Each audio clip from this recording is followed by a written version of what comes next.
దానివల్ల మంచి జరుగుతుంది, దానివల్ల చెడు హరిస్తుంది. ఎందుకంటే తాబేలు అనుక్షణం హరి హరి హరి హరి హరి హరి అని హరినామ స్మరణ చేస్తూ ఉంటుంది.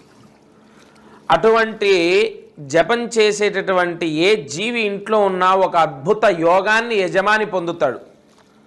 ఇదేమి కబుర్లు కాదండి, సత్యమే మాట్లాడుతున్నాను, ఇది నిజం. శాస్త్రాన్ని పట్టుకొని చెప్తున్నాను, నా సొంత కవిత్వం కాదు. ఇంట్లో తాబేలు ఉంటే అష్టైశ్వర్యాలు సిద్ధిస్తాయి.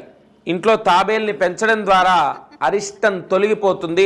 ఇంట్లో తాబేలు పెంచవచ్చు. అయితే ఇక్కడ 2 రకాలు నేను చెప్పినటువంటిది మాత్రమే అండర్లైన్ చేసి పెట్టుకోండి. తప్పకుండా దానిపైన ఖచ్చితంగా స్టార్ ఉండాలి, అంటే గీతలు ఉండాలి, స్టార్ ఉండాలి. అలాగే ఎప్పుడు ఇంట్లోకి తాబేలు తెచ్చినా సోమవారం తెస్తే చాలా మంచిది, శుక్రవారం తెచ్చుకుంటే మంచిది, గురువారం తెచ్చుకుంటే మంచిది, అలాంటివి కాదు.